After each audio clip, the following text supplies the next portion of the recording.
morning to all, and welcome to this webinar on harnessing the potential of protein engineering to combat diseases, being organized by the Tata Institute of Genetics and Society jointly with the Biotech Consortium India Limited. Science Serving Society is a platform by TIGS to bring together the leading experts on new scientific breakthroughs and their potential for solving problems in healthcare and agriculture. And this is a webinar being organized under this series, that's Science Serving Society. Today's topic relates to the developments in protein engineering, and we will see we have a distinguished speakers and panelists this morning who have kindly agreed to share their thoughts with us. This webinar will be chaired by Dr. Rakesh Mishra, Director TIGS, and we will have presentations by the four speakers, which include very distinguished speakers, Professor P. Balram, Padma Bhushan and former Director, University of Science. We have Dr. Shripad Banavali, Director, Academics, and Professor, Department of Medical and Pediatric Oncology from Tata Memorial Center. We have Dr. Vishal Rai, Associate Professor and Swaran Jayanti Fellow from Indian Institute of Science, Education and Research, that's IISER Bhopal. And we have a presentation from the industry, Bharat Biotech International Limited, Dr. Bal Shankar K. We have three panelists who would also be discussing about the various issues on the guided protein engineering towards combating diseases and the potential gaps and how to address them. And this includes Dr. Koili Mapa from Shiv Nadar University, Department of Life Sciences, Dr. Dakshesh Mehta, Associate Vice President and Head of the Process Development from Wockhardt Research Center, and Dr. Anirudh Lakshmi Narasimhan from the Tata Institute of Genetics and Society. I also wish to inform all of you that there has been a great interest in this webinar as we went ahead with the announcements. I'm pleased to share that we got almost 1,350 plus registrations, and our participants include scientists from the research institutions, universities, industry, students, and also some policymakers. Thank you all, and once again, our heartiest welcome. We look forward to a very interesting deliberations this morning. And now I would like to hand over to Dr. Rakesh Mishra, sir, Director TIGS, for his brief remarks. But before that, I'll briefly introduce Dr. Mishra to all of you. Dr. Rakesh Mishra is the Director of TIGS with PhD from University of Allahabad and postdoctoral research in Institute of Science and several universities in France, US, and Switzerland. He had a long stint at Center for Cellular and Molecular Biology, Director from 2016 till recently when he retired. At CCMB, a number of initiatives under his leadership, starting from an Atal Incubation Center and for the entrepreneurs, very, very significant and key role in the genomic surveillance of the SARS-CoV-2 virus. Sir is an elected fellow of the Major Science Academy and recipient of several honors and awards. Thank you very much, sir, for sparing time this morning, and over to you for your remarks. Thank you, sir. Thank you. Thank you, Dr. Viva Ahuja, for very generous introduction. I'm really honored to chair this session where we have such a extraordinary speakers in the area which is so important now in a healthcare system.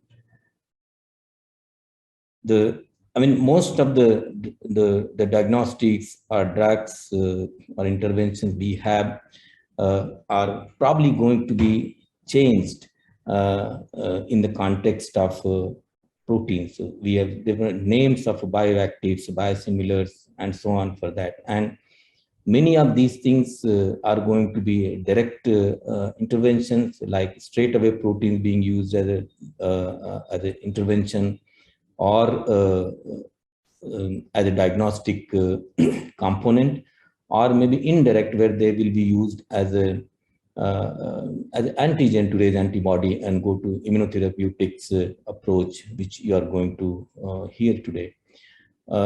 And so there, and what also has given a big privilege and advantage is the the technology of genome sequencing, where without even growing the organism, once we get the genome of it, we can tell a lot about what kind of protein it must be having and so on. And then transcriptomics even tells what are these proteins that may be even expressing in what kind of what parts of the organism.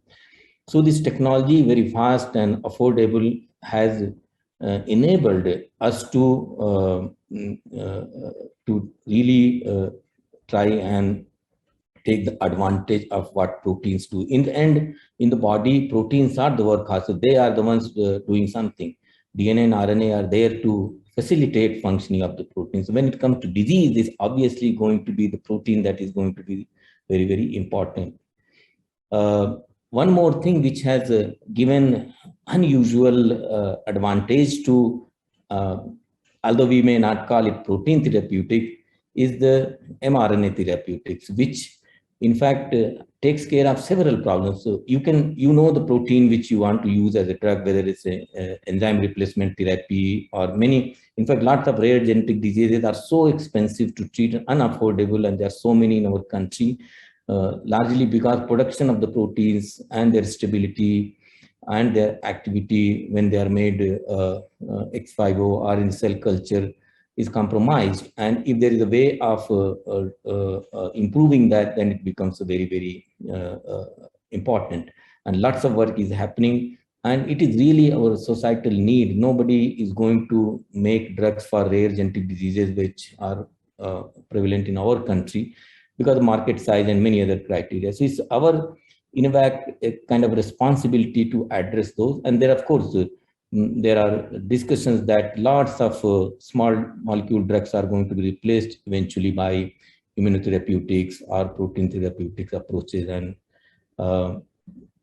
now, during this pandemic, many things, we have gone through a lot of suffering and disadvantage, but many technologies have really gone on fast track, and we have mRNA vaccines, which was kind of in various stages of mRNA therapeutic or vaccines were in various stages, but quick regulatory approvals have given a big boost to this area. And I consider this as a big boost to protein therapeutics, because stability, post-translational modifications, activities, and scaling up, all that really can be addressed if you are straight away using the mRNA for as a treatment option. So that becomes, but of course we need to know what we are giving, what will be the product and how it will work and so on. So the understanding of the protein and its structure and its function is crucial. So I think we are now at a stage where proteins are going to be used as interventions in diseases in many different ways, directly or indirectly. And this seminar is going to give us insights, and we have the really the top experts in the area, and then we have very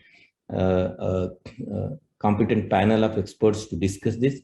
And I am the least qualified to comment on these things, so I will stop here and listen to the experts and get more enriched. And I look forward to nice interaction in next couple of hours.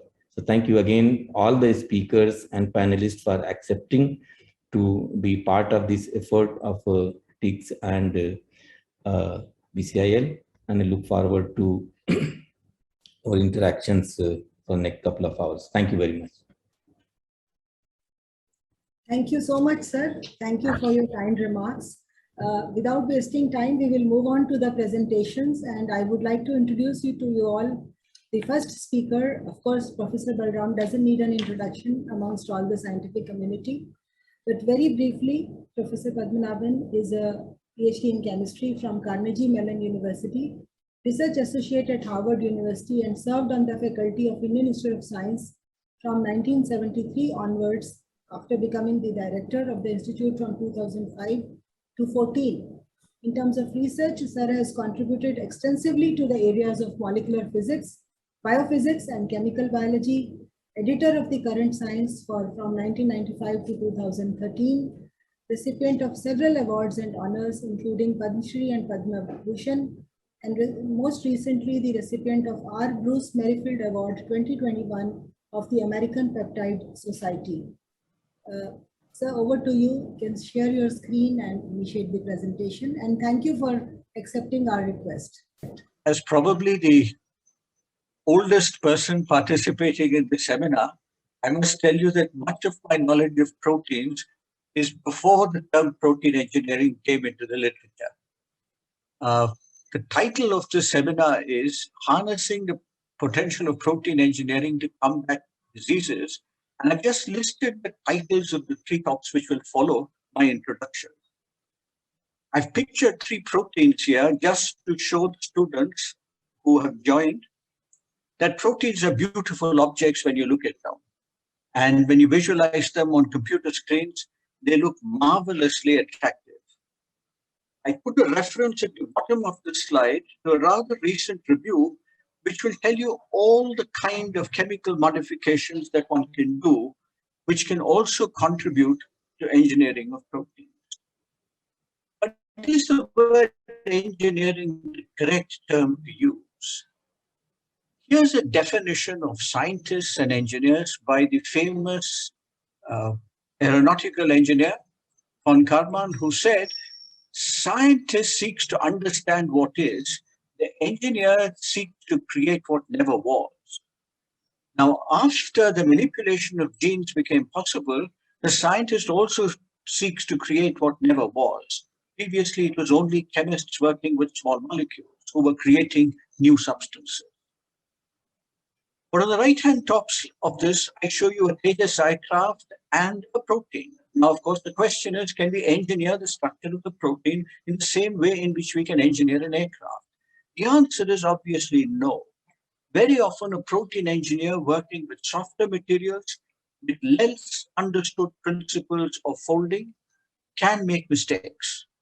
And there are many cartoons that you will find in the literature on protein engineering.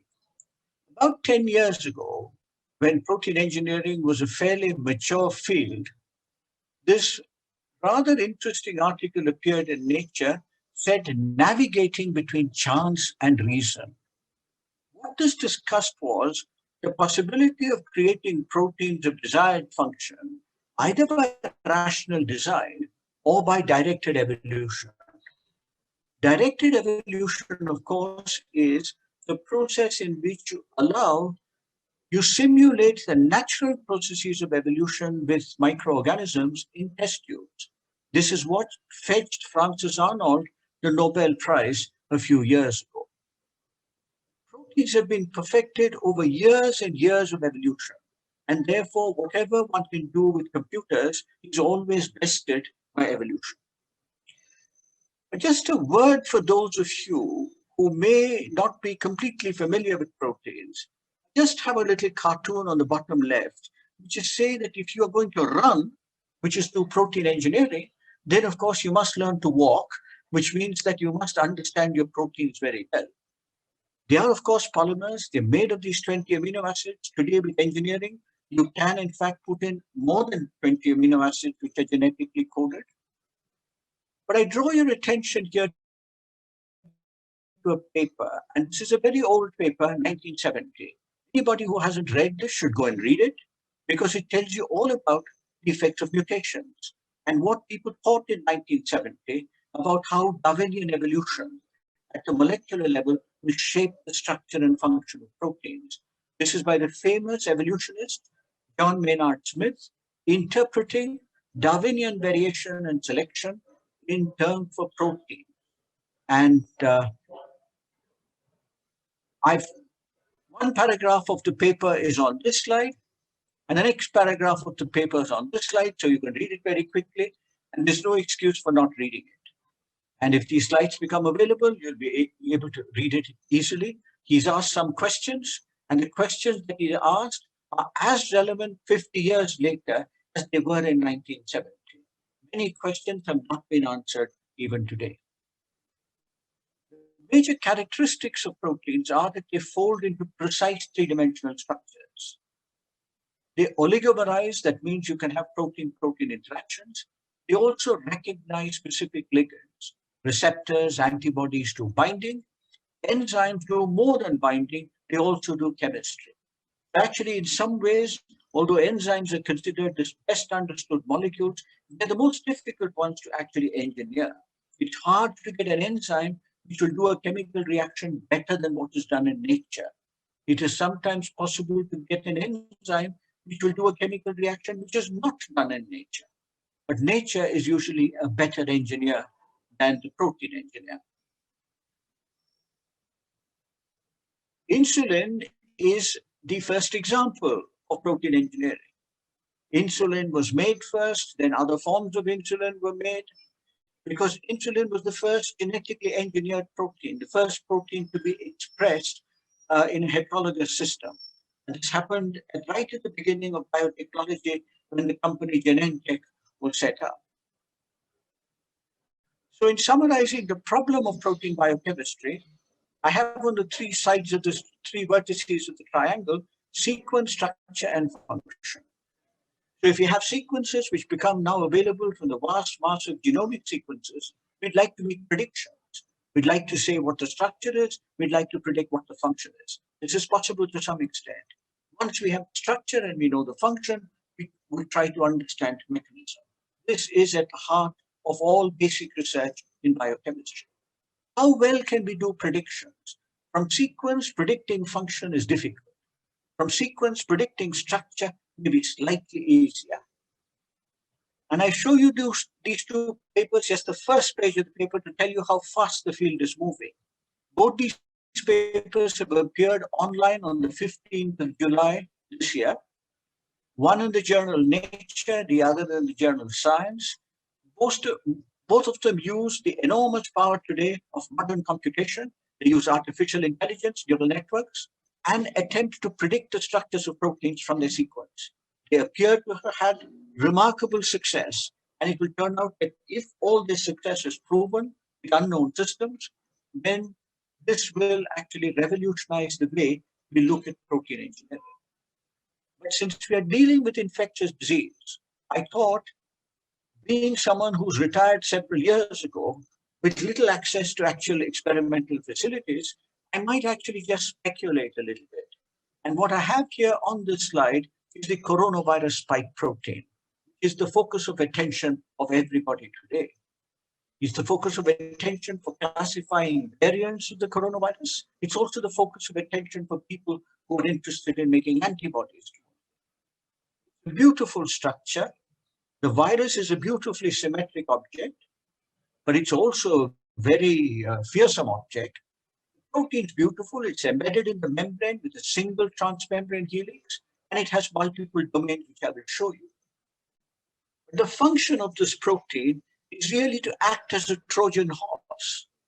And I've just shown you at the bottom of the slide some images of what the Trojan horse mythological story of the Greeks is, where in trying to get into the fort of Troy, the Greeks put a horse, and inside the horse were soldiers, and then they all retreated.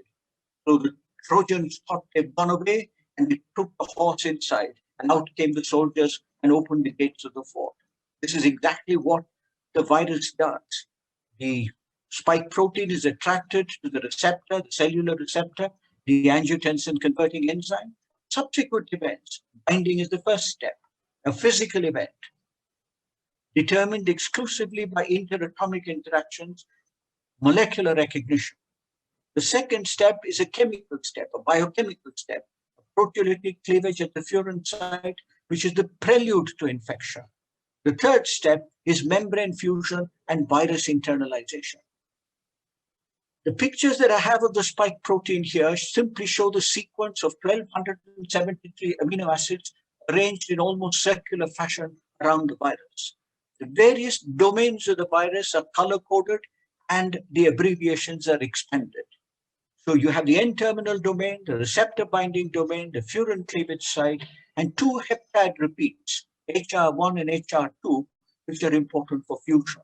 And if you want to interfere with this process of infection, You must capture the virus before it binds to its receptor, or even after it has bound to the receptor, you must be able to prevent furin cleavage, or you must be able to prevent membrane fusion.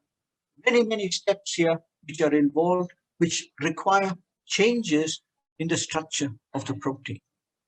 What do we have available to us today? We have the sequence, we have the three-dimensional structures thanks to cryo-electron microscopy.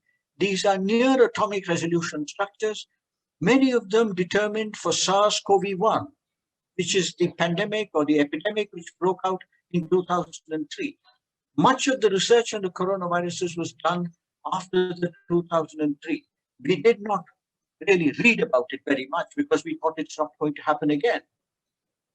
But in 2019, 2021, much of this work has been repeated with SARS-CoV-2. This is the spike protein as the trimer on the right and as the monomer separated out on the left. You can now see the domains very clearly. You can see many of the domains which are responsible for binding are flexible, they're disordered. The domain which is responsible for fusion is highly ordered, highly helical. What can we do with these structures? They are targets now for therapeutic design and they're targets for vaccine design, because we now have structures of the coronavirus spike with the angiotensin converting enzyme, which is a membrane receptor. All of these are now available. Vaccines are easier to design than therapeutics. And this is why we've never really been successful in all these years of pharmaceutical effort. Very good antivirals do not exist except in specialized cases, like in the case of HIV. I show you a very recent paper from Nature, and the picture which is on the left side of the slide is taken from the director's blog, Francis Collins' blog at NIH, which sort of summarizes this paper, the kind of antibodies that one is looking for. Today, when we're dealing with vaccines, we have to ask the question, what kind of antibodies are they really generating in people? Are they binding to the receptor binding domain, to the N-terminus domain, or to the S2 subunit? When mutations happen in the virus, you will find that you may get immune escape mutations. For example, one mutation which is being tracked in the variants, L452R, in the receptor binding domain, doesn't bind to the receptor. It's in fact away from the receptor binding site. This is the kind of information that you need to look at. You need to look at your structures very closely if you're going to engineer them. Remember that an engineer goes in to engineer an object with well-established principles of Newtonian mechanics and well-established understanding of the material properties of the things with which he works. Protein engineers, on the other hand, go in with very little understanding of the material properties of the material that they have, and the principles of mechanics which govern protein structures are not as well understood. I show you a picture here, again from a very recent article in Cell, Host and Microbe, which summarizes virus vaccines. This is something that anybody who wants to work on vaccines must look at, because it now asks a question: what has been done with viral vaccines? The entire family of viruses which are shown here are all viruses in which there's a projecting protein on the surface. It's that projecting protein that one must target. They have conformations which are different: pre-fusion, intermediate, post-fusion, and stabilized pre-fusion. Stabilized pre-fusion is the engineered vaccine. Pre-fusion, intermediate, and post-fusion are the stages through which the protein goes in the process of infection. This is for influenza. This is all known because of the enormously powerful work at Harvard many years ago. Now look at the viruses which have been studied. SARS-CoV also in 2017 or so. But today all attention is focused on SARS-CoV-2, which is at the extreme bottom right of my slide. Every vaccine that you're going to use now, which is an mRNA vaccine coming from the United States, Moderna, or the BioNTech Pfizer vaccine, now is engineered. The mRNA has been engineered to introduce two proline residues, A986 and B987 have been converted into prolines. This is because that then stabilizes what is called the pre-fusion conformation, which is the extreme right structure in the box that you see in front of you. You want to stabilize that structure so that you can generate antibodies to that structure. You engineer into prolines. So you must now know the effects of proline on the folding of the protein. This is all known, and that's what they've done. And this is virus vaccines prefer prolines, which is proteins prefer prolines. That's the title of the paper. This is all true. This is vaccine design and engineering. Now I'll imagine something, because a question was asked to me by a friend of mine. He asked me this question: can we imagine a construct of the coronavirus spike protein which now does not have the receptor binding domain? Can we remove the receptor binding domain, excise it, amputate it surgically and take it away? And can we now create a construct which contains only the S2 fragment and the N-terminus domain? That is, I have three domains, blue, green, and red. Can we remove the blue and have only the gray and the red? In order to do this even as a thought experiment, and thought experiments are very important, what you need to do is remove the blue on the computer, which is very easy to do. After you've removed the blue on the computer, you look, and there with my arrow is pointing, valine 320 and serine 591 are very close to one another.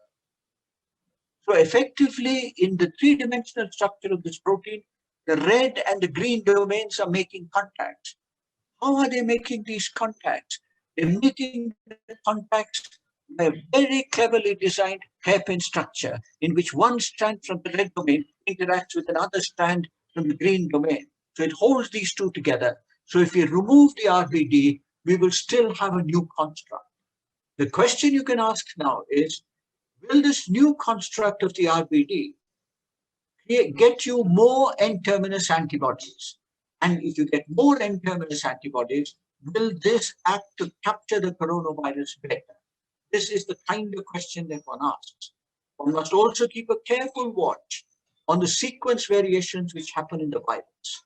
The virus is becoming a fitter virus as it passes through human populations. That is Darwinian selection.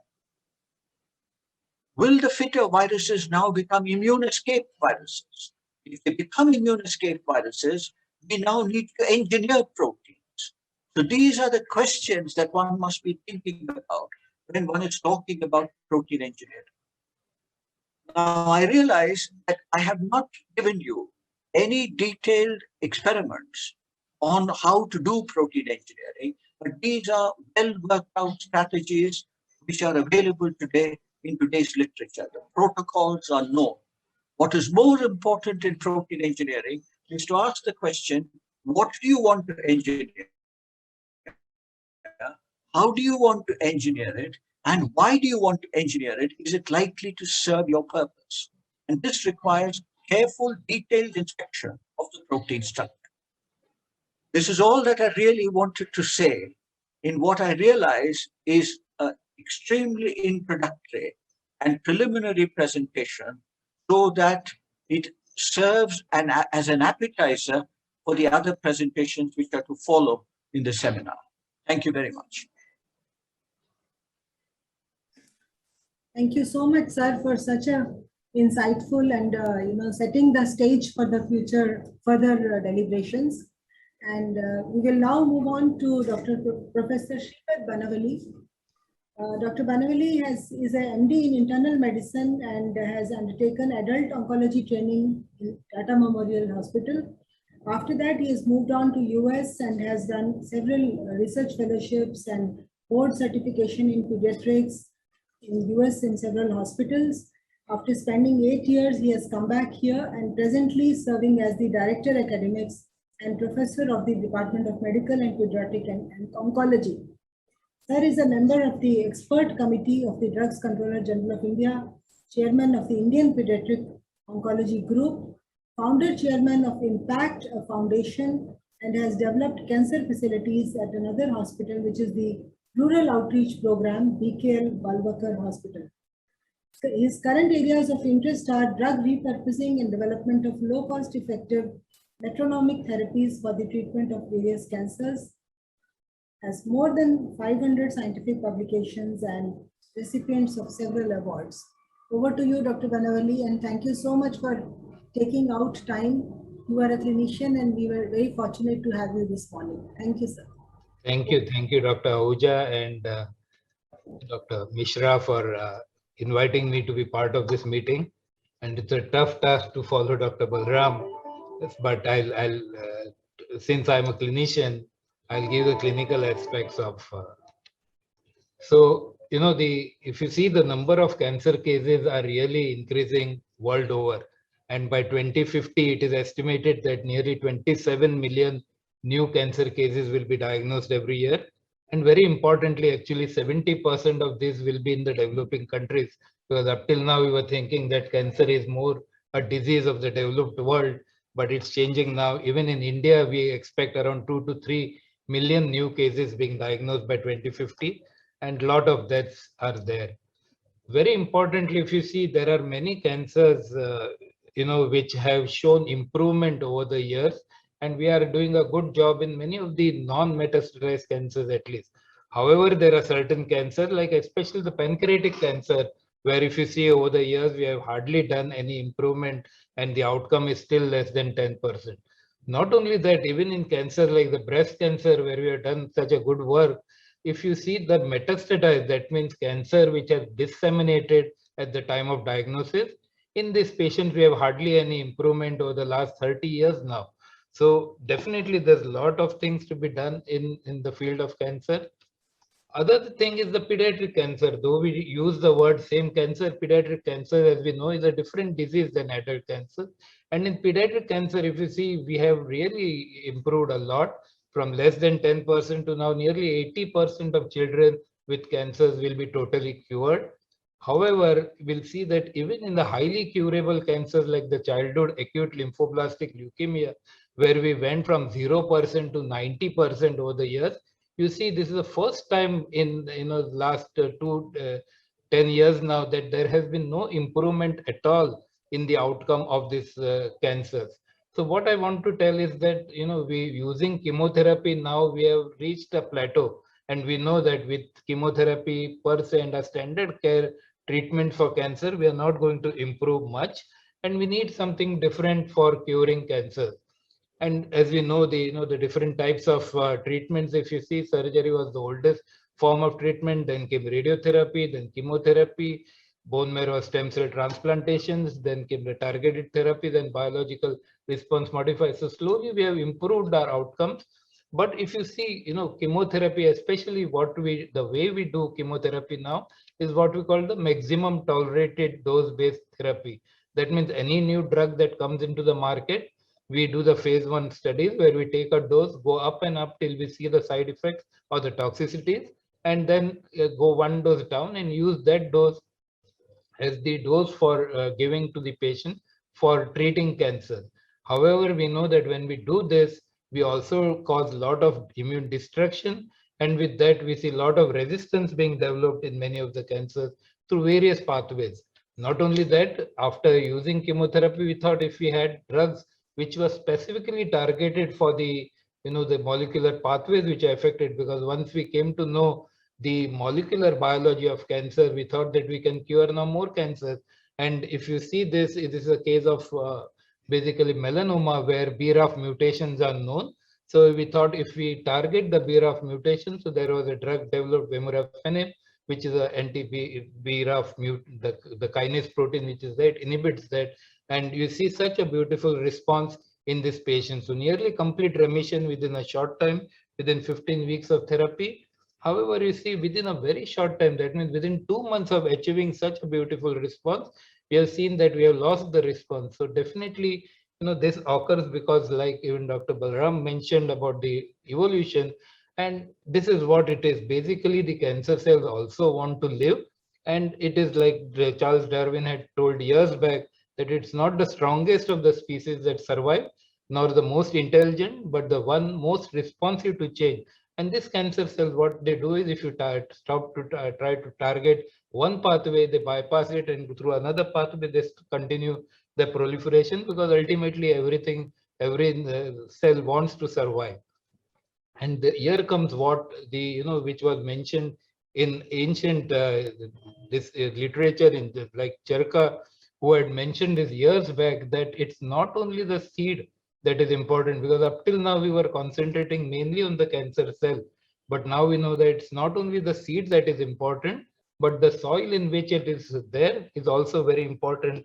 And that is why you see we are now understand that it's not only the cancer cell which is important, but also the tumor microenvironment, which is very important, which helps the tumor to grow. And at the same time, we have to modulate the body's immunity or stimulate or strengthen the immunity if you want to cure cancer. So at present, we are not only concentrating on the cancer cells, but also on the tumor microenvironment and modulating the body's immunity. And this is what we now call the emerging hallmarks of cancer, where we have added that basically the cancer cell survives because it avoids immune destruction and also causes basically the tumor promoting inflammation. So also this has now been targeted to see how we can improve the outcomes of cancer. And that is why now immunotherapy has been added to the armamentarium that we are using to cure cancer. And as it is mentioned that during the last decade, immunotherapies have revolutionized cancer therapies. This revolution stemmed from engineering efforts aimed at developing more effective, which mainly protein-based cancer therapeutics. And the therapies based on checkpoint inhibitors, which are nothing but engineered antibodies that selectively inhibit immunosuppressive pathways in the immune cells, and also the chimeric antigen receptors, which are engineered receptors that arm the T cells against malignant cells. So the potential of protein engineering to enable novel immunotherapeutic approaches has already been explored, and it is further being explored to see how we can improve the outcomes of these patients. So in short, what happens is that there's a tumor basically which sheds antigens. These antigens are picked up by dendritic cells. Dendritic cells go to the lymph node and activate the naive T cells there.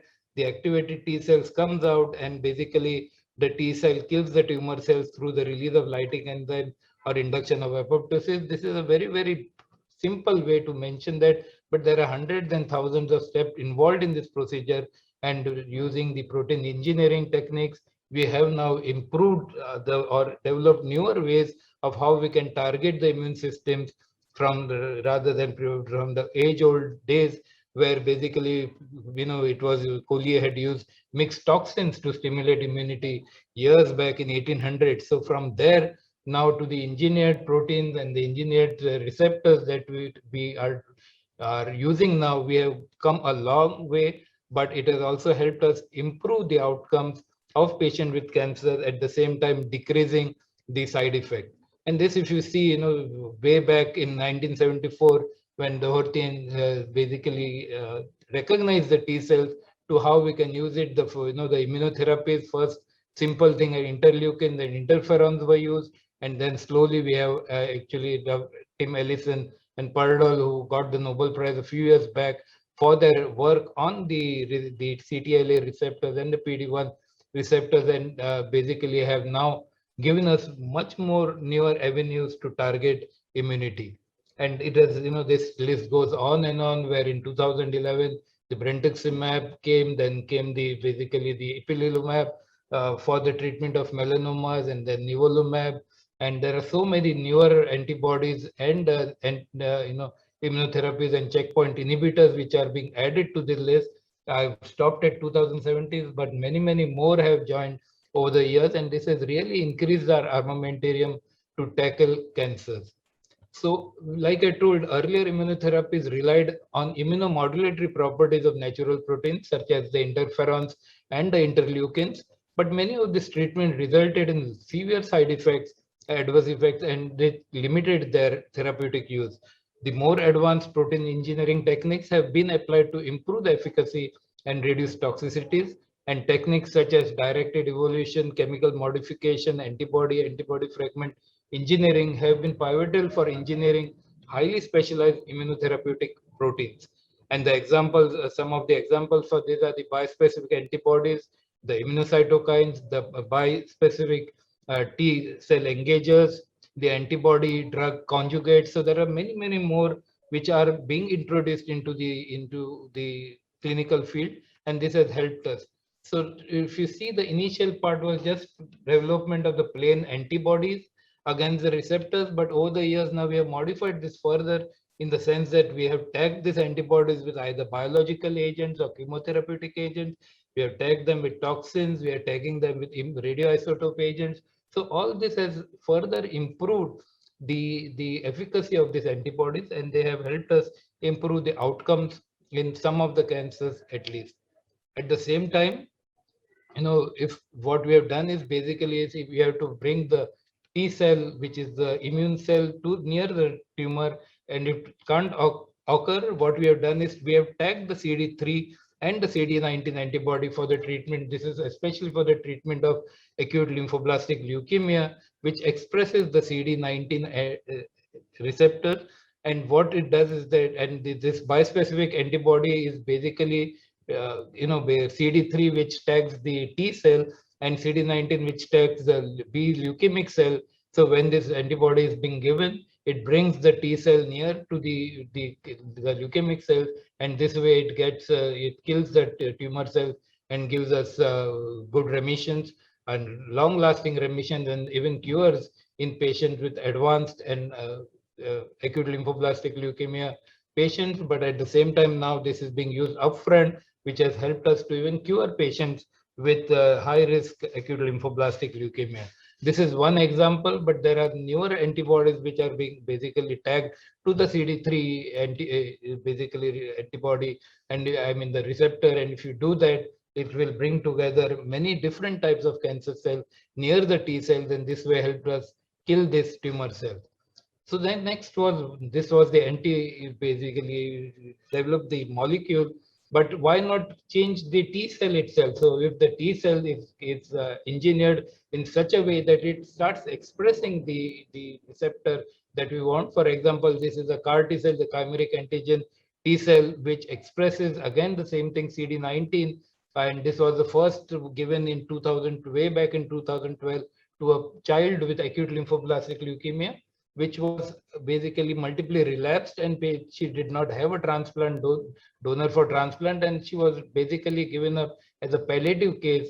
And in that, this patient, once she got this CAR T cell infusion, she is, even as of today, she is doing well, and she has been cured of her cancer, which was at that time thought to be non-curable.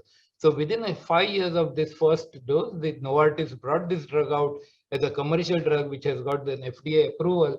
So what I want to tell is that this, which was unheard of, the same thing that happened in COVID, when we thought that we'll not get a vaccine very soon, we have produced that. The same way this molecule has been developed, all the phase 1, 2, 3 trials conducted, and this trial was brought into the phase 1 and 2 trials conducted, and the molecule was brought commercially available in the market within 5 years that the first case was reported. So basically, the industry is moving fast, and it is helping. All the newer techniques that are available are helping us develop this such proteins at a much faster rate.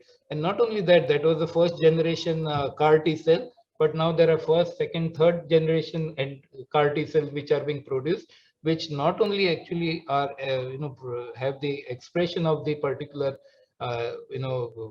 the CD19 or CD20, 28 that we want, but it is also along with the co-stimulatory molecule, which we change these molecules or these CAR T cells can last in the body for a longer period of time, thus preventing relapse. Because initial CAR T cells were given as a bridge to transplant. That means after giving the cells, the leukemia will come under remission and the patient will be taken up for transplant.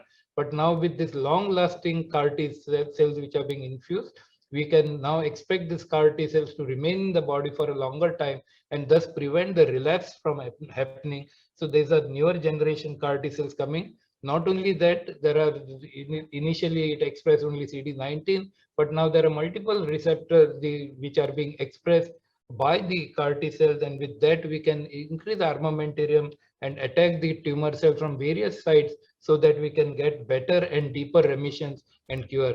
At Tata Memorial Hospital, along with Dr. Rahul Purwar from IIT, we also have developed a completely humanized CAR T cell CAR T, and we are actually 4 patients have been infused as of now. It's very early in the phase, but we expect within the next few months we'll get the results of this trial that is going on at the Tata Hospital. But these are being developed now even in India, and this is the first time actually we are using humanized CAR T cell, which is much better because that way this may last for a longer time in the system. So next is the checkpoint inhibitors. So basically we have talked about the CAR T cell, basically the T cells and all, but at the same time there are this immune blockade which are there. So if you see the immune system, this is like a racing car, and if you see the cytokines which are there, it's like an accelerator and the antigens are drivers. So basically this car can run fast. However, there are brakes, because if you don't have brakes, it will cause autoimmune disease in the body, and therefore there are brakes in the body in the form of regulatory molecules, the CTLA4, the PD-1 and others. So what it does is basically it prevents the immune cells or T cells being active. So at the same time, if you block this brake or release, so that basically the immunity can work better, and this is basically what it is. So for example, the T cell activation occurs if basically the CTLA4 is not activated. So if the CTLA4 is there, then basically the T cell activation gets blocked, and this way the cancer cell can survive. So if you block the CTLA4, basically then the T cell activation occurs, and the cancer cell can be destroyed. The same way is basically the PD-1, which again, when it's expressed, basically it's works like a brake, or it doesn't allow the immunity or the T cell to get activated. So if you basically block this PD-1, then basically you can allow the T cell to get activated and work as in killing the tumor cell. So this is what has been shown. So when these checkpoint inhibitors, which were worked, for example, in case of melanoma, which was hardly cured by chemotherapeutic agents. So if you see, when this is a standard of care, hardly less than 10% of the patient used to survive. But along with the addition of the checkpoint inhibitors, we have improved the outcomes in this patient. And not only that, if you see long term, if you use two, that is anti-CTLA4 as well as the anti-PD-1 together, nivolumab and ipilimumab, the outcomes are much better. So basically, something where we hardly saw anyone survive at the end of 2 years, now we are getting long-term survival with using these immune therapies. So what we have learned now is that basically the immunity or the checkpoint inhibitors work best when the somatic mutation load is higher. So all the cancers you see on the right hand side, all these the checkpoint inhibitors work better in this type of cancers as compared to those where the somatic mutation load is not much. So we are seeing how we can increase the somatic mutation load, or how we can use the immunity, stimulate the immunity in these patients. And one of the things is that basically, the tumor infiltrating lymphocyte, so which characterize what we call the inflamed tumors. So we see here basically tumors which are are hot, so-called hot, they respond better to immunotherapy as compared to those which are cold. But what we are doing now is by through various engineering methods, we are bringing these T cells into the tumors, we are generating T cells. So using all this, we are making a cold tumor hot, and hopefully it will help to increase the outcome. As is seen here, if you see here the outcomes of patients who are basically have so-called hot tumors, they respond better to the therapy as compared to those who don't. So we are trying to see how we can make these tumors hot and improve the outcomes of the immunotherapies that we have. So these are various factors. If you see, this is the normal, the factors or the cycle of cancer immunity. So release of cancer cell antigens, the cancer antigen presentation, the priming and activation of T cells, trafficking of T cells into tumors, the infiltration of T cells into tumors, recognition of cancer cells by T cells, and killing, ultimately the killing of cancer cells. So all these have the stimulatory factors and the inhibitory factors. And through the various protein engineering techniques, we are now developing molecules which can work, either stimulate or inhibit these factors, and thus improve the immune outcomes of this in this cancer. This is all going on.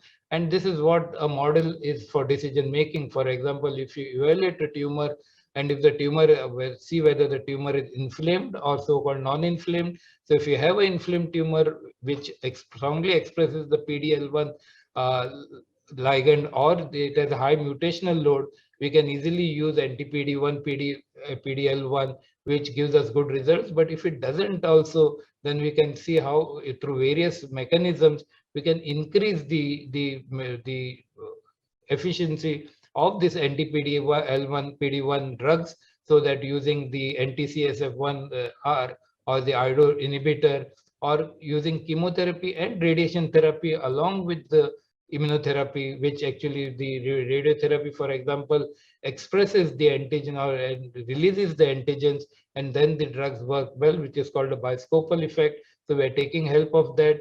And if in non-inflamed areas, if you see that there are T cells are at the tumor periphery, we can give anti-angiogenic agent, which decreases the interstitial pressure in the tumor, brings in the T cells inside, and then it makes it hot. So there are various ways in which we are trying to make a tumor more immunoreactive, and with this we can basically use the immune therapy to our advantage.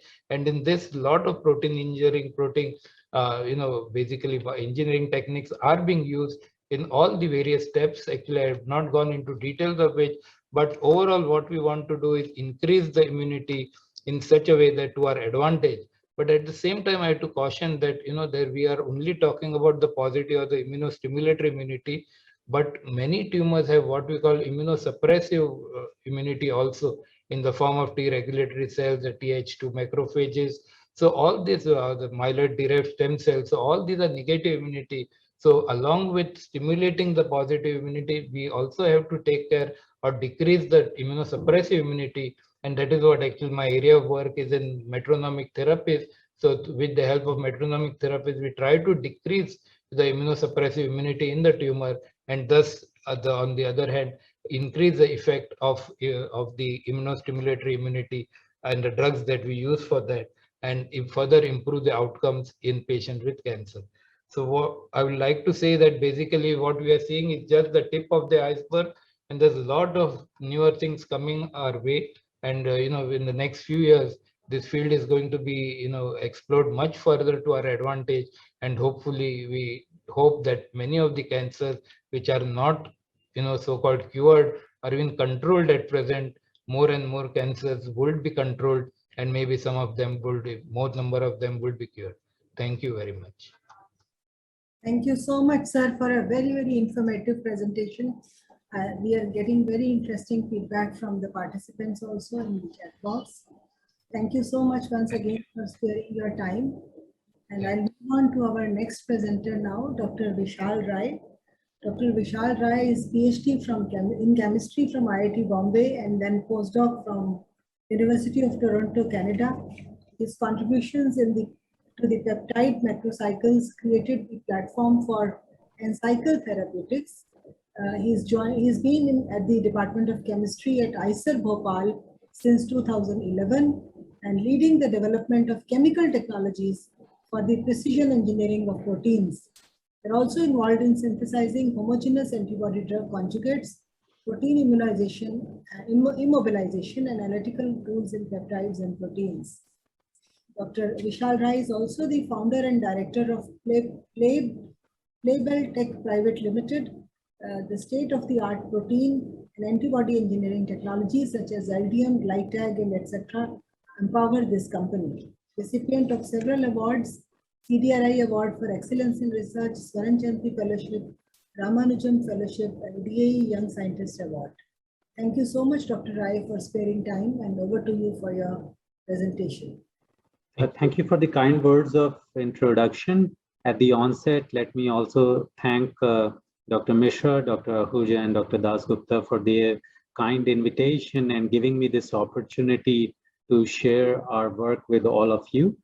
Our group at IISER Bhopal is developing chemical technologies for precision engineering of proteins. Besides, we are looking into how it can impact the fields of biology and medicine. Now, before I get into the details, let me tell you why such technologies are absolutely essential in the broader perspective. So the basic knowledge of reactivity and diverse aspects of selectivity with protein provides a great opportunity to contribute to the market of biophysical and biochemical tools. Now, the fact that this segment is doing pretty well, even with the non-selective kits, tells a lot about the potential opportunity for the selective technologies. But what really excites our research group at IISER Bhopal is the potential to contribute for directed cancer chemotherapeutics by synthesis of homogeneous antibody drug conjugates or ADCs. Now, it provides a state-of-the-art technology, and as the name suggests, it's a combination of a monoclonal antibody that is covalently connected to toxins through a linker. So when these ADCs are given to a patient, the job of the monoclonal antibody is to go and selectively target the antigen that is overexpressed in the tumor cells, and that's the basis of differentiation or targeted chemotherapeutics.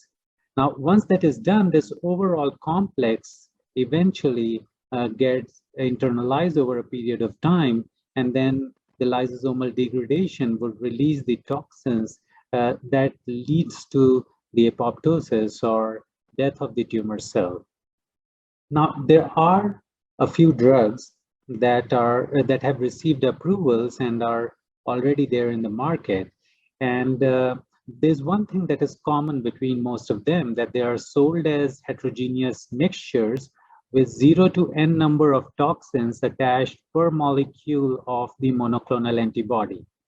Now, it's also well established that this heterogeneity is detrimental for the pharmacokinetics and batch-to-batch reproducibility. But there's only a little that can be done in this regard in the absence of enabling technologies. And this has been also the factor of failure of multiple efforts in this direction in the preclinical stages. Now, in the latter part of my talk, I will talk about how our methods have been able to address some of these challenges. And to start with, you would also realize that the same set of problems have also been bugging down the field of conjugate vaccines or imaging-guided surgeries or photodynamic therapies. And our group, in collaboration with some of our colleagues, have been trying to address a few challenges like these as well, but I won't be talking about them in today's talk. But while we are working on protein-based therapeutics and some of such related solutions, in the long run, our dream goal is to see if we can engineer a single site of a single protein inside the human body. If we are successful, it could provide a disruptive platform for precision therapeutics, because then small molecules can provide the specificity that has so far been possible only with the biologics, and that would be amazing.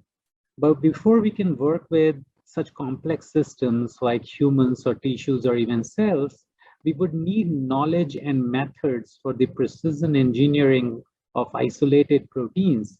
And once we have them, we can move forward and translate them towards more complex systems in a sequential fashion. Okay, now an obvious follow-up question that would come to your mind is that do we not already have drugs that are highly specific in nature? So let me take one such representative example to discuss this point. Now, kinase inhibitors are involved in critical signaling pathways in the human. So it's not really a surprise that they have been very well investigated over last several decades and have led to multiple approved drugs. In fact, around 38 in just last one decade. But if you look into the most specific kinase inhibitors, they still go for around 30 to 100 identified protein-based targets, and then there are many that are unidentified. And thanks to the emergence of chemoproteomics, that we have all these details on non-specificity and also reasoning to explain why so many off-target activities and side effects are noticed in the patients who administer these drugs. A part of our group is also trying to see if we can solve such challenges in the long run, but that's not going to be the question of today's talk. But in this direction, we started by looking into a very simple question that, okay, can we even develop chemical methods that can provide very precise engineering of the native or unengineered proteins? And in this perspective, we started by looking at protein as a multifunctional organic molecule, which is full of nucleophilic residues, which you can see over here. So for the non-chemists in the audience, these are the functional groups that can donate a pair of electrons, and they can react with electrophiles that can accept a pair of electrons. So obviously, if we have to do modification of proteins, we will in general be putting an electrophilic bioconjugation reagent. Now, let's assume that we put this electrophile in this solution containing a protein. Now, all these nucleophiles are going to compete for that electrophile, and then it will have to figure out how to selectively target one functional group out of this pool of functional groups. And once we have such a chemoselective electrophile, and let's say it is selective for the primary amine, there are going to be multiple copies of these functional groups. So now the electrophile will have to figure out how to differentiate one copy out of its multiple cousins that are present. And this is what I'm going to term as site selectivity. So for precise single site modification, we would need an electrophile to exhibit chemoselectivity and site selectivity. And now let's say this is the most reactive and solvent accessible nucleophile that is present in this particular protein. And we can modify it with an electrophile. For the convenience, let's call such reaction centers as reactivity hotspots. But what if we want to, add this electrophile or a probe to a different primary amine, let's say this one or this one? Now, is it even possible to have such type of control over the selectivity? Now, that is what I would refer to as modularity in the latter part of my talk. So 4 jargons that I will be using often will be reactivity hotspot, chemoselectivity, site selectivity, and modularity. So with this in background, we asked a basic question that are chemical methods capable of identifying the reactivity hotspots that are present in a protein? And after our initial investigations, we learned that the N-terminus alpha amine can serve as a preferential reaction center in multiple proteins and can deliver high selectivity for labeling those sites in very, very high specificity. Now, with this in hand, we now wanted to see if we can differentiate the reactivity of a residue from its multiple copies. And we were delighted to learn that not only this is possible, we can regulate chemoselectivity and site selectivity with absolute precision for modification of highly challenging residues such as lysine and histidine. Besides, we can also apply these methods for structurally diverse proteins install variety of probes of interest, control the type of reactions, the bond connections in the bioconjugation, and in turn, the stability of the bioconjugate in serum and so on. Now, at this point, it's also important to notice that all the methods that I have mentioned, they're still limited to targeting the reactivity hotspots in a protein. And at this stage, we really wanted to see if we can go beyond the reactivity order that is defined by the protein and develop modular technologies. Now, the potential opportunities that can be accessed with such methods was a great driving force for us. Now, but such a technology also required us to address a combination of challenges. And to address this, we came up with a theory that involves disintegration of the challenges, finding solutions to them, and then integrating the knowledge together at the end to come up with a solution. And we argued that the multi-step chemical reactions can help us in this process. And with this thought, we wanted to see if we can develop a modular technology that can precisely label the native proteins. Now, at this point, we were aware that if we target a single residue, we will never be able to go beyond the most reactive site in the protein. So we decided to target 2 residues simultaneously.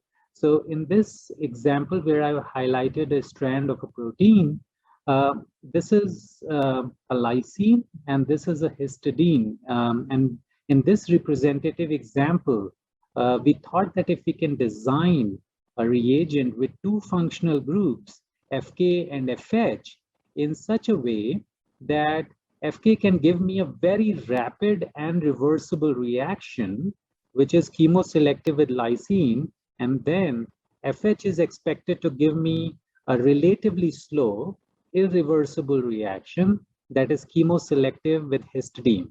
So if we can manage these 6 attributes and make such a reagent and add it to protein, what will happen is that FK is going to immediately react with all the solvent accessible lysines and form a linchpin.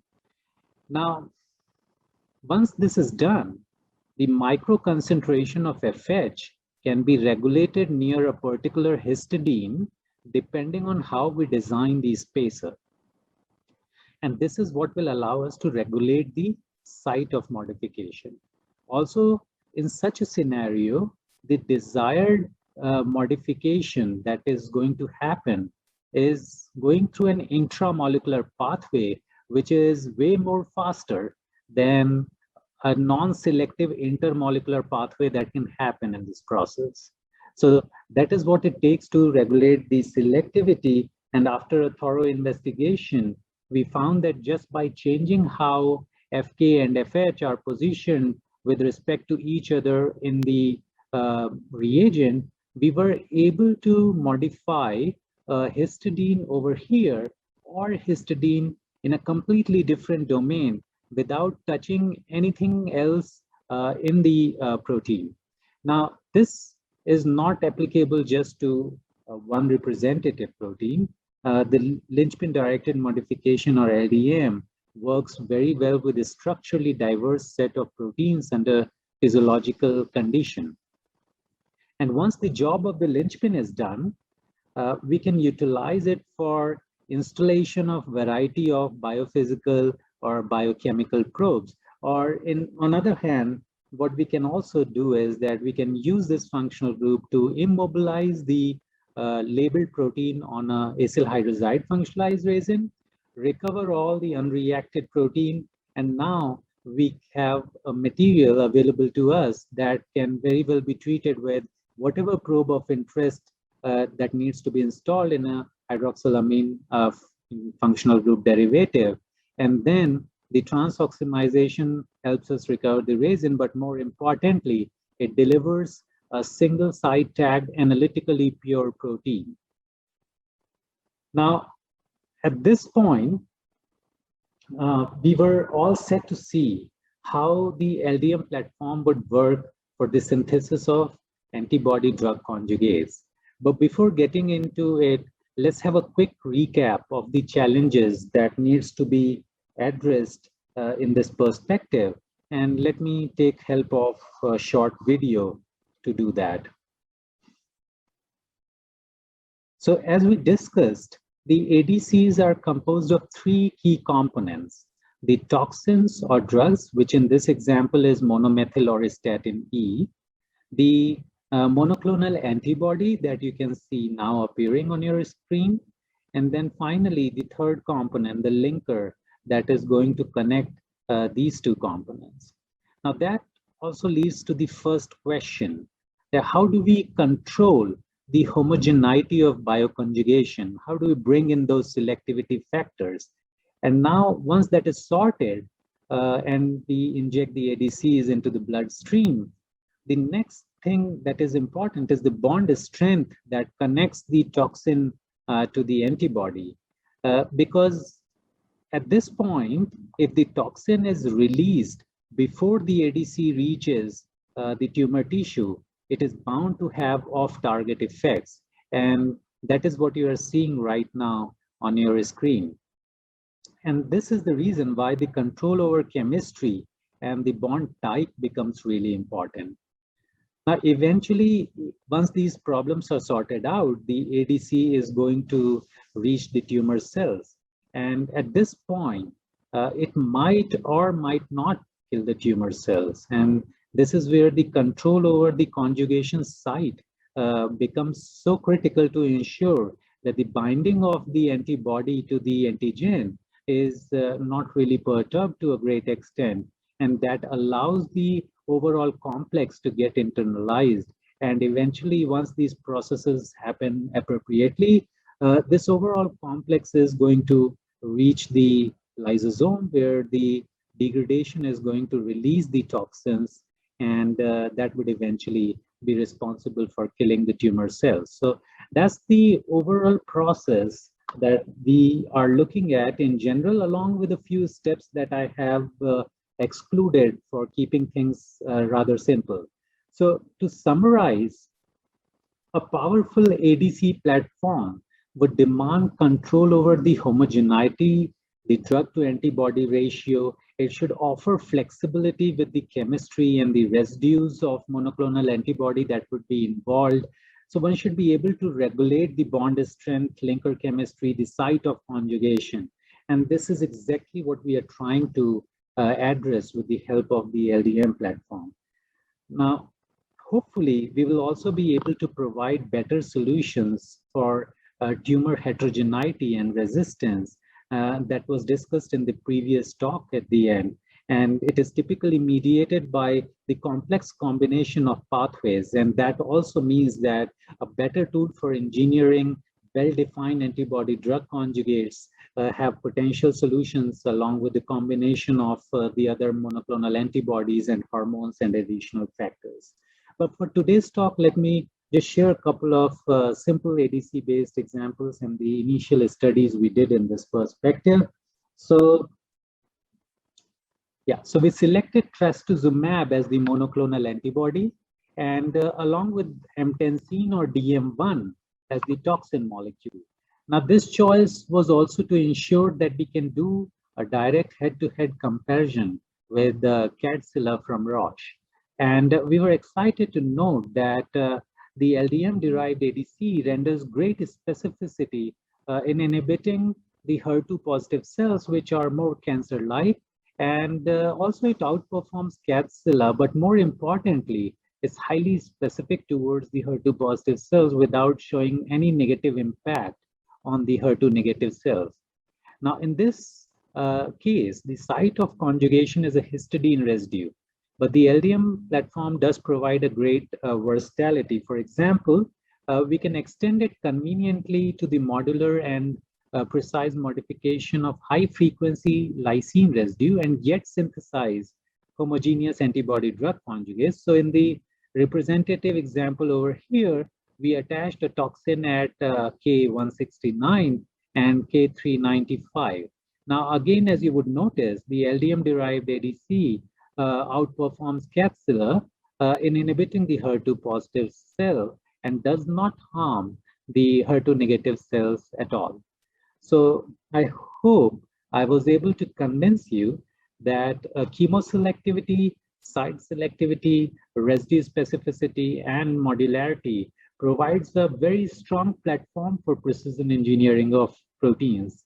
And a part of my group has been translating this to live cells.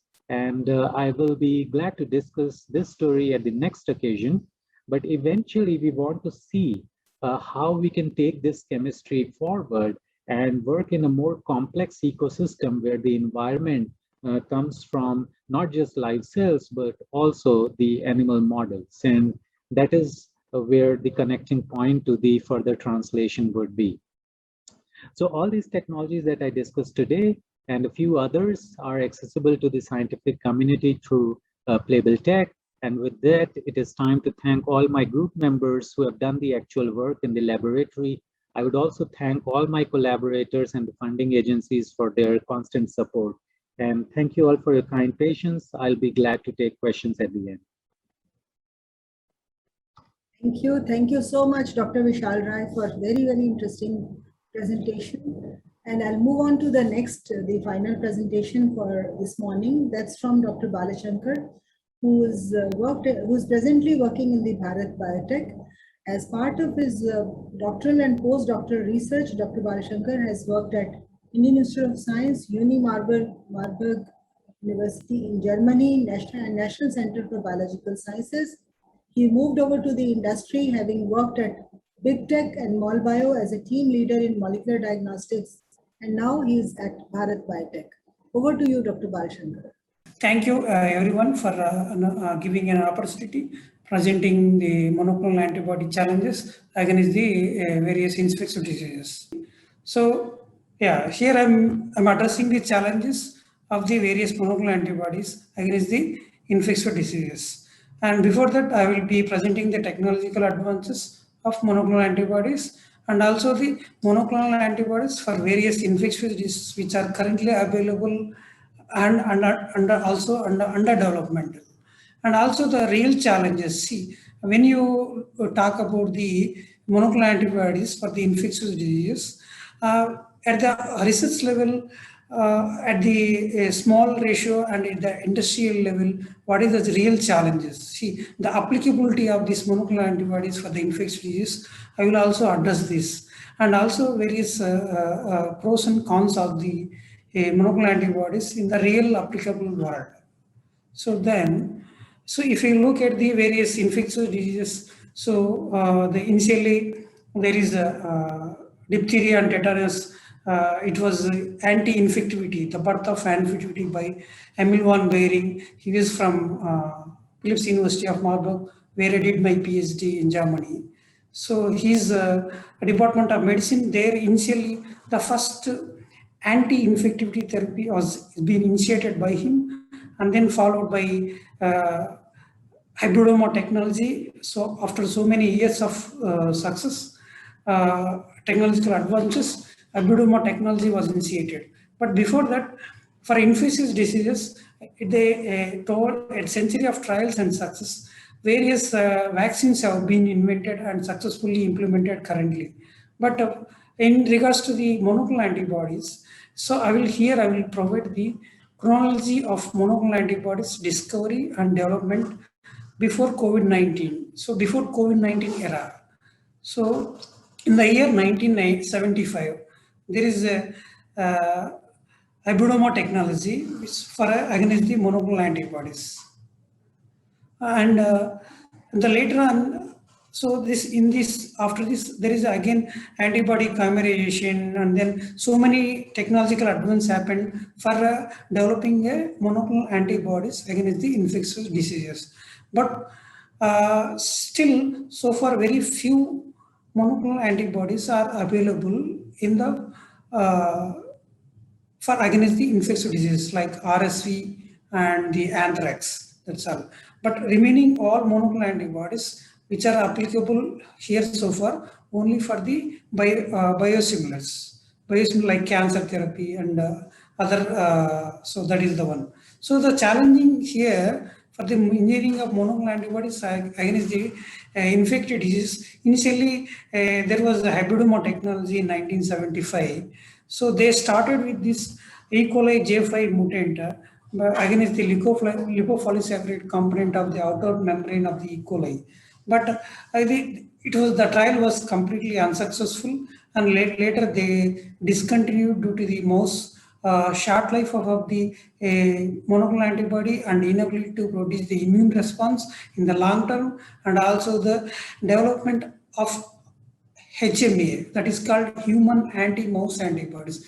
Because initially they started these monoclonal antibodies developed in the mouse technology, using the mouse, but which arises the anti-idiotypic immune response. So later they discontinued this, but this helped a pathway for the developing monoclonal antibodies for the infectious disease and various biosimilars also. So later the technological advance has been progressed. So they have addressed the approaches to generate the fully humanized antibodies. See, since the mouse antibodies was having the HAMA response, that is human anti-mouse antibodies, and to address that, so they tried tried to make the humanized antibodies by replacing the mouse antibodies with the chimeric antibodies, and then humanized antibody, and finally human antibody. But in all these technological advances, so we have to keep it in mind. There is a natural immune system. We have to always follow the natural immune system, such as immunoglobulin, DNA rearrangement, somatic recombination, isotopic switching, and affinity maturation by somatic hypermutation. So during this humanized antibodies, still they are evoking the HAMA or HHA response, that is called human antibodies. So in these humanized antibodies, they tried with CDR grafting. So CDR grafting means basically taking the murine, that is the mice CDR loops, and transformed into the human variable fragment. And also during this grafting, caution should be taken, and for the replacement and as well as the structural relationships between the CDRs and the framework regions. And also the CDR grafting methods are successfully used to generate the humanized antibodies, which are able to evoke the immune response effector functions such as ADCC and phagocytosis more effectively. But however, murine-derived CDR loops can still evoke the immune response in patients. To minimize the anti-idiotypic response in vivo, several strategies again explored. Still, CDR grafting was not so successful attempt. Later, they tried to replace with the CDR grafting instead of. They tried the SDR grafting. SDR grafting is a specific determining residues of the variable region of the mouse monoclonal antibodies to the human monoclonal. And this aspect also, still they have an issue with the HAMA response or HHA response, that is human anti and human antibodies. So this is also not very successful attempt. And there is again frame shift shuffling. So here in the frame shift shuffling, they try to take the pool of the various non-human antibody and the human antibody, and from the general framework, and then they tried to make humanized antibody with the frame shuffling. And this is also again there was an issue for the making the HAMA response again and HHA response. The basically HHA response means it's a human antibody response, so should not have any human antibodies.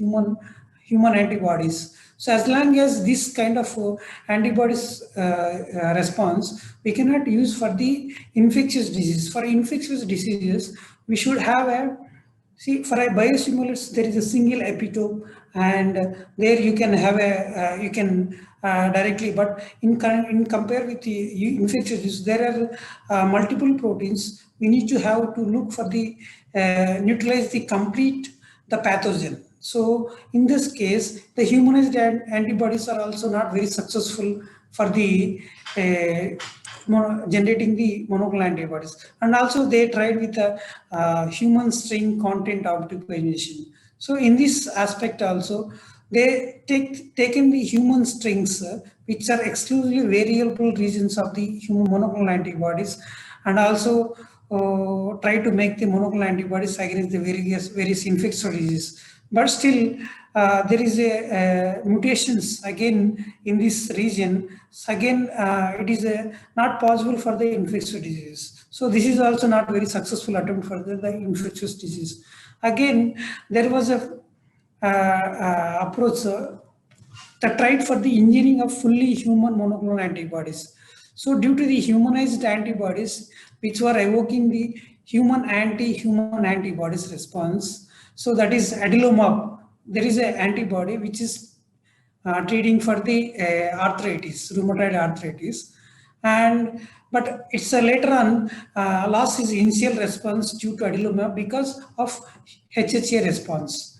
And so in this drawback, so they have tried to make the fully human monoclonal antibodies by various methods. So far, the technology has been advanced, and so initially they tried with phase-displaced antibody libraries, and then single memory B cells, single antibody secreting plasma B cells, and proteomics-directed cloning of monoclonal antibodies from serum, deep sequencing of paired antibodies encoding genes from B cells, and etc. So here I will discuss about the engineering of fully monoclonal antibodies against the infectious diseases. So see, from the donors, from the infected donors after the vaccination, so they select the B cells, and B cells will be amplified against by PCR, that VH and AVH, and joining VHVL to create a single chain variable fragment and also the fragment antibody binding. And they express in the FOSS display or yeast, and then this will be purified by against the antigen specific. Then later they used for these infectious diseases. Still in this also there is a issue in this methodology. So that there need to be, because these combining the variable regions of heavy chain and variable in the randomized fashion, not in the systematic fashion. So it is very difficult to, because viral pathogens are always having the multiple epitopes. It is not a single epitope target, unlike in the biosimilars. So here we need to look for which antibodies which neutralizes the epitopes of all viral pathogens, means all epitopes of the pathogen. So that is the one. So later on, there is one more method. It is called a single B cell.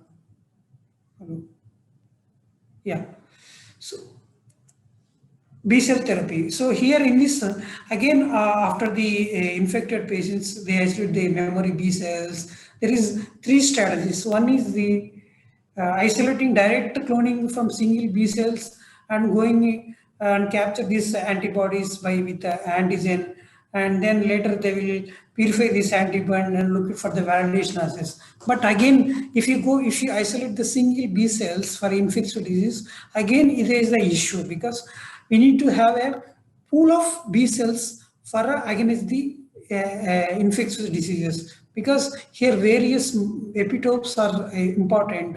So single B cells is not the good idea for infectious disease, making a monoclonal antibodies for infectious diseases. And there is one more approach. So after isolating the memory B cells, they culture the single B cells in the feeder cells, and then they try to take the supernatant and then the stimulation of single B cells, and then so that here it contains so many populations of variety of B cells which are against the viral neutralizing antibodies for the pathogen. So this is one best approach currently for the monoclonal antibodies developing. And also there is another method which is a polyclonal activation. So here, after isolating the isolation memory B cells, we need to activate with the polyclonal activation by EBV. Means we have to immortalize the memory B cells, and then we need to capture those particular antibodies. by immobilized capture antigen, and then we can purify these further validation assays. And we need to do a lot of clinical trials and various study designs for the response for neutralizing the pathogens. And here also still this method is not very suitable for the because here we are expressing in the vector how and we are purifying in the cell culture how these epitopes are getting modified and making the monoclonal antibodies for the neutralization of the pathogens. So again, there is a single antibody secreting plasma B cells. Instead of B cells, they have used the secreting plasma B cells for the infectious diseases. So there is a single antibody secreting plasma B cells, and yeah, in this method again they analyze the B cells with the FACS and then followed by 96-well cDNA. And then here also there is a issue for the various we have to express in the cell culture. Again, we have to validate these assays for the various epitopes. So this is the binding affinity also important. And this is also not very popular for the single B cell for the infectious disease. And there is a proteomics genomics. Basically here they isolate the B cells from the human, and they will antibody isolation from serum, and then they will capture this by affinity purification followed by dilution and antigen enrichment, and they will look for the LCMS by LCMS. So there you can see the LCMS peaks, and by comparing this again as the RNA isolation reverse transcription through the high throughput sequencing and sequence database. So this we can compare. So this is a more innovative method, and currently people are trying using for this is basically a direct method for approaching instead of the whatever the current previous methods are indirect method. Here it's a very direct and straight approach. Here we can it is a more straightforward for the making the monoclonal antibodies against the various pathogens. And yeah, so this is alternative method to assess the potent viral neutralizing antibodies for therapeutic purpose. Further, it promotes the deeper understanding of the humoral response also. And then deep sequencing of paired antibodies. Here also by NGS we can do the deep sequencing. There we can try out this method, and there also another method which is called nanobodies. Camelid antibodies can be composed of 2 chains like other mammals, but here disadvantage of these nanobodies: poor half-life and risk of immunogenicity. And then there is a new method, is a DNA RNA encode antibodies. This is basically the mRNA vaccine, which is very similar to the mRNA vaccine currently. So here directly we can make a monoclonal antibodies mRNA, and we can inject into the patients, and we can derive the antibodies. And this is a best and current. So currently with the Pfizer and BioNTech as well as Moderna, they are using the mRNA therapy for the COVID-19. So this is compared. So we are still under the investigation. So we need to yet to clear it about this technology, how well it is in the futuristics. So this is a more promising technology in the future, monoclonal antibody technology development for the against the infectious diseases. And then yeah, existing monoclonal antibodies for this, so far only 2 monoclonal antibodies available for the infectious disease, that is favipiravir against the RSV and Traxibabusab for the anthrax.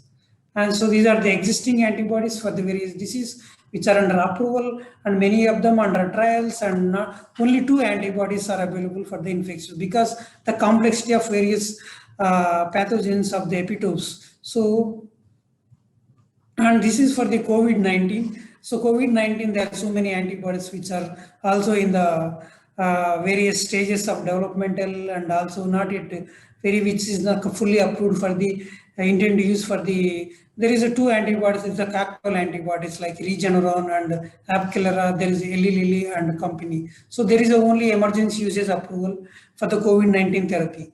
And recently there is one publication published in Science. They brought beta coronavirus neutralizing antibodies for the COVID-19, which is basically it's a broad spectrum monoclonal antibody.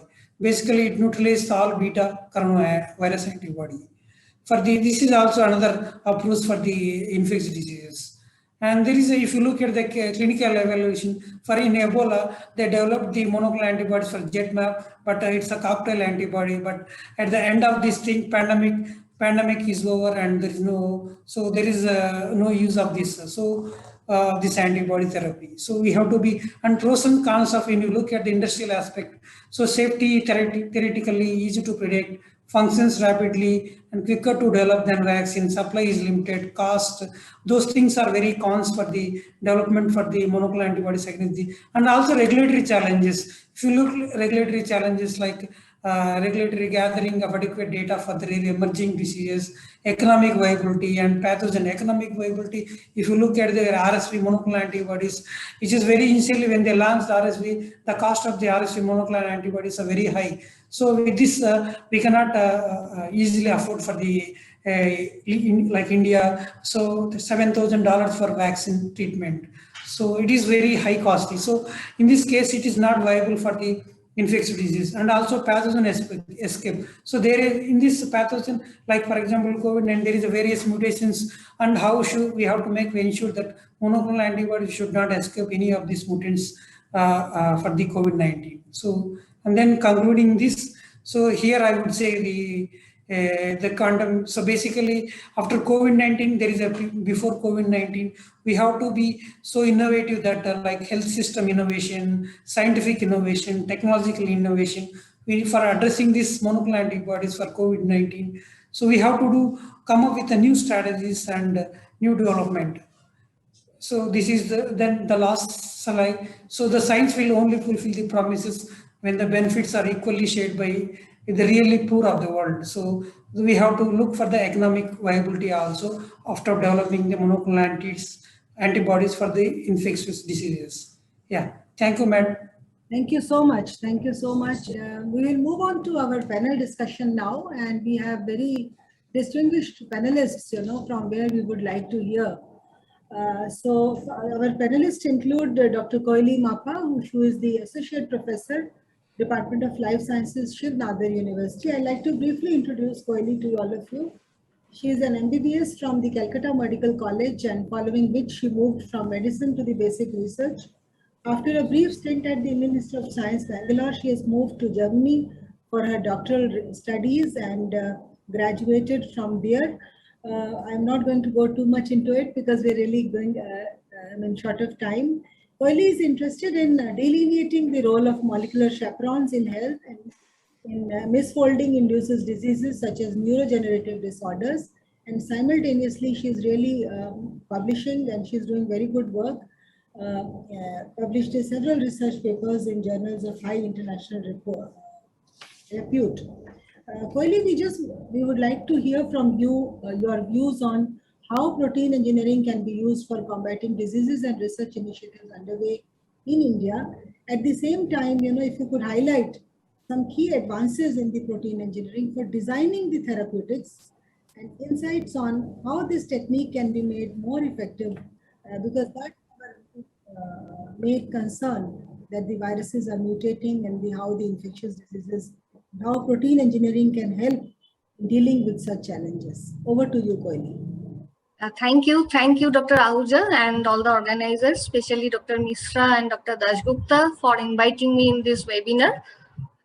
As we learned from today's presentations by all the eminent speakers, that protein engineering has really revolutionized the field of protein-based therapeutics. Be it therapeutic enzymes or monoclonal antibodies, as we just heard from the last talk, to combat deadly diseases like cancers or even various infectious diseases. So not only proteins by itself, but the strategies to deliver drugs, as mentioned by Dr. Rai in his talk nicely, that proteins or monoclonal antibodies, to be specific, are also used as conjugating agents to deliver specifically the drugs. So these techniques, along with protein therapeutics, has evolved parallelly, so which are both very important for therapy of different diseases.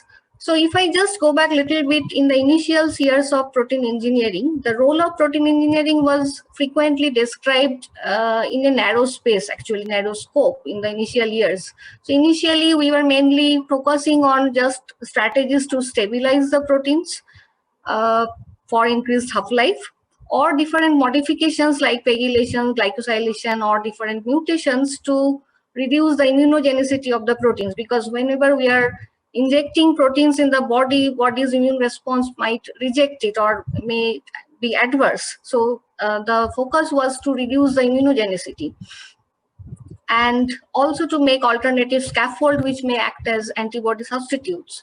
But what we realized recently, as is very nicely evident from today's talk, that the impact of protein engineering is actually much broader. And classically, protein engineering, if we see the technologies or the major strategies what people have adopted are majorly knowledge-based mutagenesis, which is based on prior knowledge about the biochemical and the biophysical properties of the proteins, and computational protein design and directed evolution of proteins. So the recent development in the molecular cloning techniques, as a molecular biologist, what I feel that the recent developments in the molecular cloning techniques and recombinant DNA techniques like recombination-based cloning strategies, incorporation of the knowledge of synthetic biology, next generation sequencing, and most importantly, increased computational power and incorporation of artificial intelligence based protein structure predictions tools has also really accelerated the protein engineering processes.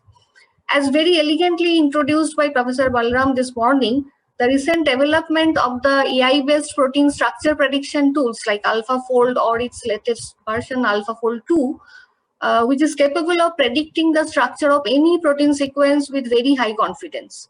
So the scope of such prediction tools is really enormous. For example, if we take the rapidly mutating pathogens like SARS-CoV-2, which we have seen that within less than 2 years, it has mutated to several variants, the latest one being the Delta and the Delta Plus, which is causing havoc all over the world. So whether we can predict the structure of all such possible mutants that may arise in the, let's say, the spike protein of the virus. So from this predicted structure, we will be also able to maybe study the outcome of interaction of such mutant spike proteins with ACE2 receptors. And this predicted structure and the interaction, of course, we have to also combine with the experimental studies that will give a fair idea which mutants will be the next threats for us. It will be also possible to check whether the neutralizing antibodies that are present in the population today, either by natural infection or by vaccination, that will be able to neutralize such mutants or not. So not only these AI-based prediction tools, but the combination of different techniques along with all the experimental techniques will be really helpful in predicting the evolution of rapidly mutating pathogens like we are experiencing today with SARS-CoV-2. So that I am really an experimental biologist, a biochemist. I do not have much idea about protein engineering per se, but what I got and gathered from today's talk and all the literature, I can comment that this is really the future, that we have to incorporate the computational biology approach along with the experimental studies and the artificial intelligence together to protect us and to generate novel therapeutics, protein-based therapeutics.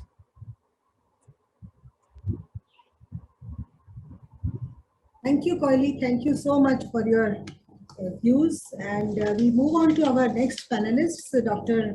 Dakshesh Mehta, Associate Vice President and Head of the Process Development in WOCARD Research Center. Dr. Mehta holds a MSc and PhD in biotechnology from IIT Mumbai with specialization in yeast molecular biology and genetics. He's had his postdoctoral stint at MD Anderson Center in Houston and also a visiting scientist at the NIH Research Triangle Park. Prior to joining WOCARD, Dr. Mehta was working at Origin Discovery Technologies, which is a Dr. Reddy's subsidiary, as a protein scientist. And presently, he is leading a group of process development scientists for development of biosimilar recombinant therapeutic proteins, which include insulins, monoclonal antibodies, hormones, etc. Dr. Mehta, with your background in developing insulin analogs, may I request you to share some of your insights on how protein engineering has helped in developing various therapeutic insulins, and also as an industry person, what are the challenges being faced from discovery of such new therapeutics to commercialization? Over to you, Dr. Mehta. Thank you, Dr. Vibha, and thank you, organizer, for this, making this event possible. And I think it has been nicely arranged. It covered, various aspects, starting from the evaluations of monoclonal antibody or the future, what Dr. Vishal Rai presented about, how we can improve the same. And the clinical part, which has been covered by Dr. Shripal. So now I'm coming from my background as a process person who develops, who takes up a molecule and develop a process for commercialization. And I have been working on insulins for almost like 17, 18 years in developing the process. And what I could say from my experience, Professor Balram mentioned that insulin being the simplest protein molecule and the first molecule which was commercialized for, say, a recombinant molecule. And that was commercialized in 1982 by a company called Eli Lilly. And then after understanding the chemistry, the structure and the function of insulin made various insulin analogs which are possible.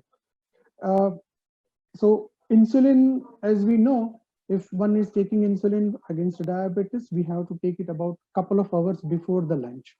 But then understanding the normal, behavior of a people where we are not sure when we would have a lunch also or a dinner also. So there are analogs which has been designed in which just one amino acid mutation, okay, has changed the overall profile, so that you could just have to take that injection only just about 15 minutes before the lunch, which is far more practical. Another aspect with the insulin as a therapeutic is, the profile is, very transient in nature. So the problem, face is like in the night, you do have a problem of a hypoglycemia. You do not have a, enough insulin present or a glucose present. So just by addition of two, arginine at the end of an insulin molecule, whereby, a PI of a protein has been changed to more towards the neutral. So when the injection is given, the insulin analog glargine, which just sits as a depot and then is released over a period of time so that, the insulin is available throughout 24 hours, so you have to take only one injection. So that is the, power of this protein engineering. And the molecules which I mentioned are in market since 2000. So in that, 15 years, 4 or 5 different analogs has come into market. And then after, many more has come. Now, instead of taking only from 2 injection, it has moved to 1 injection. And then we are moving towards the oral injections or other types. So that has been made just by a basic science study and a understanding of a chemical nature. The next thing which comes that we have got a good lead, but then coming to commercialization.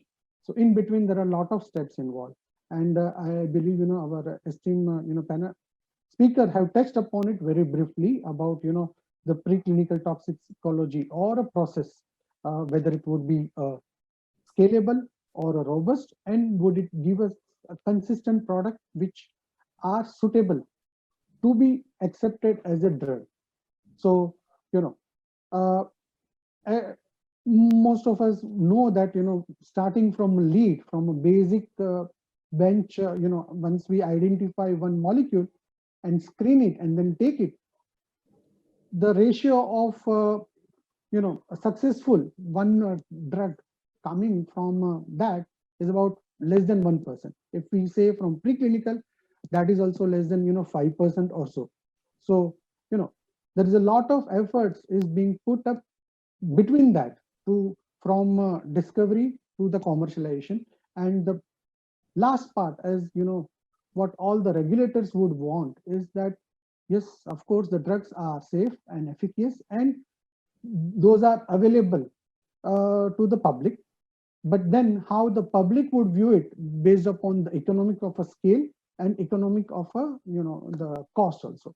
So all those factors combines and, gives a different, view, which how we can take up a new development in a lab is fine, but going to commercialization is a totally different ballgame. So there are all those constraints which are there, which one has to take care. Yeah, thank you, Dr. Vibha. Thank you so much, Dr. Mehta, for highlighting both the challenges and also the developments. Our next panelist is Dr. Anirudh Lakshmi Narasimhan. Dr. Anirudh is working at TIGS. Protein engineering is one of the key research areas for the TIGS also, and Anirudh leads a team of the researchers there in engineering antibody fragments against Plasmodium antigens with the objective of demonstrating improved Plasmodium transmission blockage property in mosquitoes.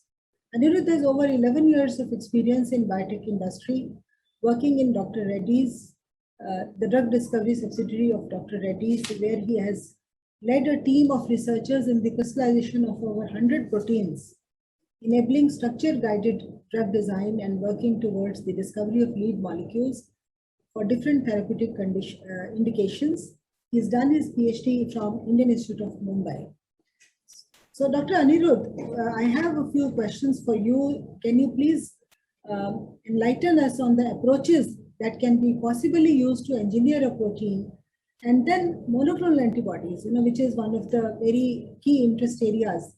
These have been successfully used in the field of therapeutics for many years, as was also indicated by the last speaker. Can you please explain a little bit about the potential for antibody fragments in future particularly? Over to you, Dr. Anirudh. Thank you, Dr. Vibha, for the kind introduction and the questions. So regarding the first question, the approaches are many. In fact, they are overlapping in most cases, and some of these approaches were already mentioned by Dr. Balram. So broadly, you can maybe look at it in two different categories. The first one belongs to the category wherein the existing proteins that are found in nature are modified for protein engineering, and the second category wherein you are generating a protein de novo. Essentially, the sequence of amino acids are not found in nature in the second category. So the first category, again, there are subtype. The first subtype, which already was mentioned earlier, is the talks about rational proteins design, wherein you already have some information about a protein, be it from a structural perspective or functional perspective, and essentially you have a hypothesis based on that. Based on the hypothesis, you modify the protein, and then you look for a particular endpoint. So this is the rational. So in the case of rational, again, you can do it from a domain perspective, wherein you are bringing in different domains from different proteins, and then looking for a particular endpoint. An example for this is sensors. You have many examples of different sensors wherein you have a protein which binds to a particular small molecule, undergoes a conformational change, and this leads to a particular change in the readout. And this is the domain-based engineering. And the second one is at the fine level, that is at the amino acid level. So this is the second type of protein engineering. And the second subcategory belongs to a directed evolution, which was again mentioned by Balram. So in this case, the key factor is the selection or screening system that we design, because if there is a random mutagenesis, and then if there is a library screen development, if you specifically want a particular endpoint, be stability or increased activity, the stringency of the selection screen, that is what is more important. And the second category belongs to the de novo. In fact, like I already mentioned, so in this case, you already have a particular structure in mind, and you go back and then look at the possible amino acid sequences that can give rise to the structure. And not only that, in this case, it's possible, since most of it is done in silico, to come up with a hyperstable protein. Many such examples are there, in fact, related to today's presentations. So there is a mini protein which has been generated to bind to the spike protein. with very high affinity. And this is again from Dr. David Baker's lab. And in the case of immunotherapy, so there is a protein which is very homologous to, it's a mimic of IL-2. So in fact, IL-2, if you look at IL-2, it has 4 alpha helices, and then different parts of the protein interact with, in fact, different receptors. And this has been fine-tuned in such a way that the unnecessary interactions have been knocked off and the specific interactions have been included in this. So all these are possibilities with the recent technologies in protein engineering. So regarding the second question, so in fact, the 100th antibody was approved very recently this April by the FDA. And if you look at the categories of antibodies, most of them are canonical antibodies, and very few are antibody fragments. In fact, about 4 or 3 of them are the FAB and single chain antibodies. So these are direct derivatives of the monoclonal antibodies that are found. So drug developers are not really interested in pursuing the antibody fragments for various reasons, although theoretically it has a lot of benefits, small size and ease of production. In the real case scenario, it also has a low potency and low half-life, because of which it has faced many challenges. However, modified versions of these antibody fragments still have promise. And there's another class, which are nanobodies. And nanobodies are essentially derived from camelids. And they are single domain antibodies and really small, highly hydrophilic and highly stable antibodies. And these antibodies have been in focus for many different diagnostic and therapeutic processes at the preclinical level. In fact, one of the antibody lecizumab has been approved recently for a therapeutic indication. So in short, although direct derivatives of monoclonal antibodies may not be appealing in the market as of now, there are possibilities with respect to derivatives of these. For example, single chain antibodies in the bispecific format is still interesting, or any mutations which can increase its half-life or stability is still interesting. And also nanobodies, from a nanobody perspective, they are still interesting antibody fragments to pursue in future. Thank you. Thank you, Anirudh, for a very nice explanation. I think we are just at, it's almost the time to close, but before that, I would like to just once again say that all other talks by our speakers were excellent, and the panelists added to the information. We are getting very good feedback from in the chat box about the webinar. With this, I would like to give the floor back to Dr. Mishra for his concluding remarks and then closing the webinar. Dr. Mishra, sir, please. And thank you, Dr. Ahuja, for conducting the whole webinar. And again, I appreciate the time given to us by all the speakers and panelists. One advantage in this pandemic is that we can connect easily with people with webinar. This new invention has helped a lot. And I'm happy that BCIL and TICS are using it effectively. So otherwise, quite an effort to collect these kinds of speakers and panelists in one go easily. But so we are using the technology and getting used to it. And it's getting, as good as real meetings, right? So I appreciate the time and the quality talk that comes with effort and preparation. So very thankful to all the speakers. And the protein engineering is really the crucial thing, and technology is now maturing. And as we are seeing, the immunotherapy is taking the stronghold in the interventions, and many diseases like rare diseases and all, these are really the only options. And with the RNA technology improving, I'm sure this seminar would have ignited many people, minds of many people, who some close to 400 people were listening to this. So I think that's another advantage of webinars, that you can reach out very quickly, very large number of people without much of preparations and arrangements for the travels and so on. So thank you all again for contributing to it, and we look forward to your cooperation and help in future with our endeavors, and appreciate your time again. So thank you very much.